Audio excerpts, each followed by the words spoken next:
महात्मा बुद्ध की सांस्कृतिक विरासत को वैश्विक मंच पर प्रस्तुत करने की दिशा में एक महत्वपूर्ण कदम के रूप में 3 जनवरी 2026 का दिन महत्वपूर्ण होने वाला है, क्योंकि इस दिन पीएम मोदी नई दिल्ली के राय पिथौरा सांस्कृतिक परिसर में एक प्रदर्शनी के दौरान इसको प्रदर्शित करेंगे। यानी कि लोगों के दर्शन के लिए पहली बार पिपरहवा के अवशेषों को सार्वजनिक दर्शन के लिए सबके सामने लाया जाएगा और इस प्रदर्शनी की टाइटल जो होगी, जो थीम होगी, वो होगी lotus light relics of the awakened one.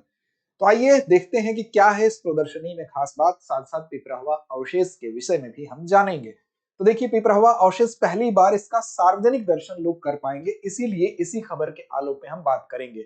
वो दिन कौन सा है? तो 3 जनवरी 2026 का वो दिन है और नई दिल्ली के राय पिथौरा सांस्कृतिक परिसर में इस प्रदर्शनी का आयोजन होगा। इसकी थीम की बात करें तो lotus light relics of the awakened one इसका थीम होने वाला है।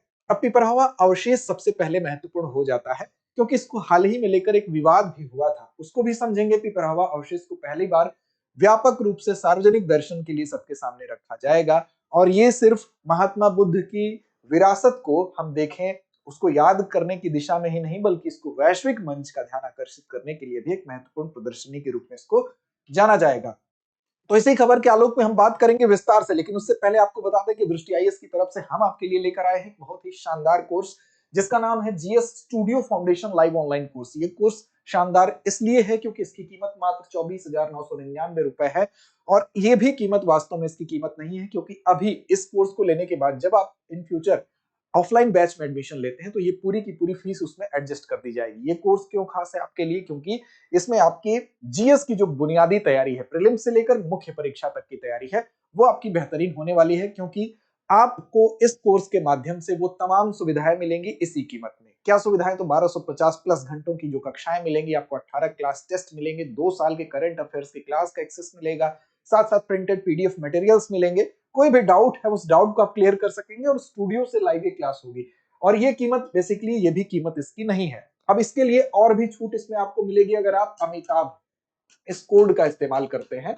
तो इस कोड को आप अगर दृष्टि लर्निंग ऐप पर जाएंगे या अप्लाई करेंगे तो इसमें और अतिरिक्त छूट का लाभ भी आप उठा सकते हैं। अब इसके लिए आपको दृष्टि लर्निंग ऐप को डाउनलोड करना होगा, साथ साथ उसके बाद और क्या करना होगा आपको, तो वहां पर हमारा नंबर भी है 8750187501, उस पर आप विस्तार से कोई भी जानकारी चाहते हैं तो इस नंबर पर आप कॉल करिए 8750187501 पर। अब देखिए, नए बैच की भी बात कर ले तो हिंदी, इंग्लिश और इंग्लिश तीनों में इसके बैच आपको मिलने वाले हैं। हिंदी माध्यम का बैच 5 जनवरी से, इंग्लिश मीडियम 6 जनवरी से और इंग्लिश मीडियम का 7 जनवरी से प्रारंभ हो रहा है। अब चलिए बात करते हैं इसके विषय में। तो देखिए, पिपरहवा अवशेष के बारे में हमारे परीक्षा के लिए ये महत्वपूर्ण है।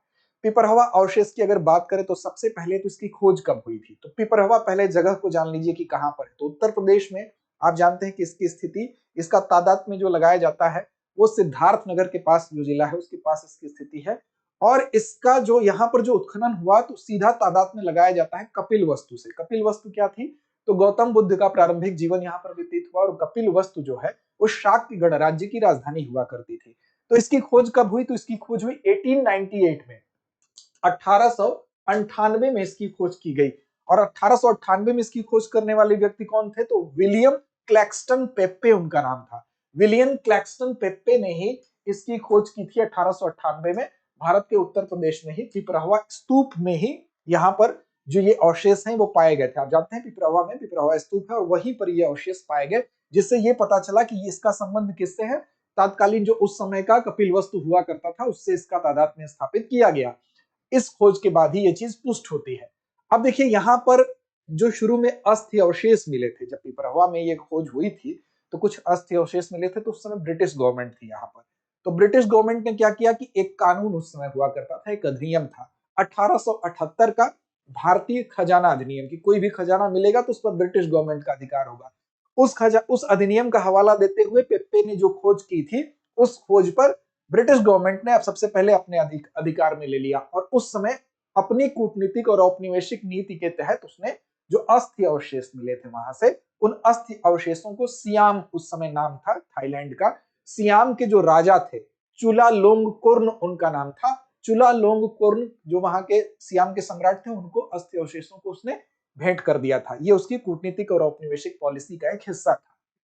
अब देखिए, यहां पर बाकी जो 1800 कीमती रत्न मिले थे उन 1800 कीमती रत्नों की अगर बात करें तो अधिकांश जो है वो भारत के भारतीय संग्रहालय जो कोलकाता में था उसमें रखे गए उस समय, और विलियम क्लैक्सटन पेपे के पास भी 5वां हिस्सा इसका रखा गया। अब उनके पास जो हिस्सा रखा था वो उनकी पीढ़ी दर पीढ़ी वो चला आ रहा था। भारतीय कानून के हिसाब से अगर देखें वर्तमान समय में तो ये बहुत महत्वपूर्ण है, और इसको ए श्रेणी की, जिसमें कि पुरातन वस्तुओं को रखा जाता है, उस श्रेणी के अंतर्गत इसको सुरक्षित रखा गया है। यानी कि इस श्रेणी में जो भी चीजें होती हैं, जो विरासत रखी जाती है, उसको क्या किया जाता है, बहुत ज्यादा सुरक्षित रखा जाता है।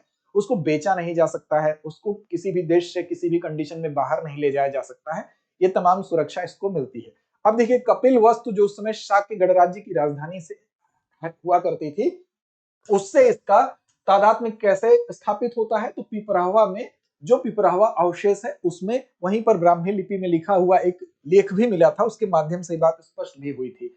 ये वही स्थल है जिसके बारे में माना जाता है कि कपिल वस्तु जो है, जहां पर भगवान बुद्ध का प्रारंभिक जीवन व्यतीत हुआ था। गौतम बुद्ध की जन्मभूमि जो लुम्बिनी है वो, और साथ साथ कपिल वस्तु, जो पूरे अगर क्षेत्र की बात करें वर्तमान समय में अगर देखें तो सिद्धार्थ नगर इस समय वर्तमान में जो पिपरहवा का एरिया है वो, और तिलौरा कोट जो कि नेपाल में पड़ता है, उस समय ये सभी का सभी जो क्षेत्र था वो किसमें आता था, तो ये सभी क्षेत्र मिलकर कपिल वस्तु जो गणराज्य शाक्य गणराज्य होता था उसके अंतर्गत ही ये सारे के सारे वर्तमान के क्षेत्र आते हैं। तो इस तरह से इसका ये महत्व था। अब देखिए हाल फिलहाल में अगर आप देखें, उस समय अगर देखें कलाकृतियों में अगर आप देखें, हाल फिलहाल में भी इस चीज को लेकर विवाद हुआ था, अभी हम उस पर भी चर्चा करेंगे। तो भगवान बुद्ध की जो अस्थियों के टुकड़े, क्रिस्टल के ताबूत, सोने के आभूषण, रत्न और एक बलुआ पत्थर का संदूक, इन कलाकृतियों में ये चीजें शामिल हैं। इसको आप याद रखिएगा। क्या क्या शामिल है, तो भगवान बुद्ध की अस्थियों के कुछ टुकड़े, क्रिस्टल के ताबूत, सोने के आभूषण, रत्न और बलुआ पत्थर संदूक इन कलाकृतियों में सम्मिलित है। एक ताबूत पर, जिस पर ब्राह्मी लिपि में लिखे एक शिलालेख में इन अवशेषों को सीधे शाक्य वंश से जोड़ा गया था, जो बात अभी आपको बताई गई, जो कि बुद्ध से इसका संबंध मिलता था, इसलिए इसका महत्व है। अब देखिए इन अवशेषों को उनके अनुयायियों द्वारा ऐसा माना जाता है कि 3री शताब्दी ईसा पूर्व में स्थापित किया गया था। अब देखिए इन अवशेषों को लेकर हाल फिलहाल में एक विवाद भी सामने आया था।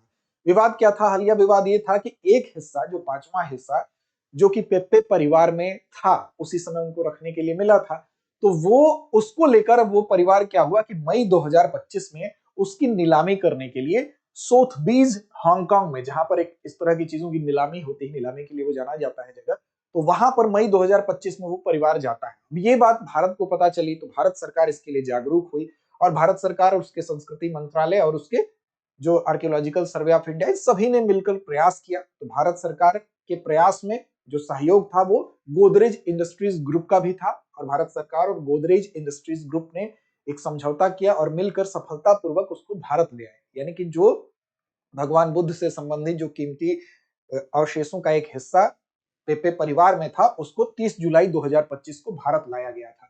तो ये इसको लेकर विवाद भी था। अब फिलहाल इस प्रदर्शनी में पहली बार ऐसा होगा कि महात्मा बुद्ध से जुड़ी हुई इस विरासत को वैश्विक मंच का ध्यान आकर्षित करते हुए 3 जनवरी 2026 को नई दिल्ली के राय पिथौरा जो सांस्कृतिक परिसर है, वहां पर आयोजित प्रदर्शनी में इसको पिपरहवा अवशेषों को पहली बार सार्वजनिक दर्शन के लिए रखा जाएगा। यही हमारा आज का।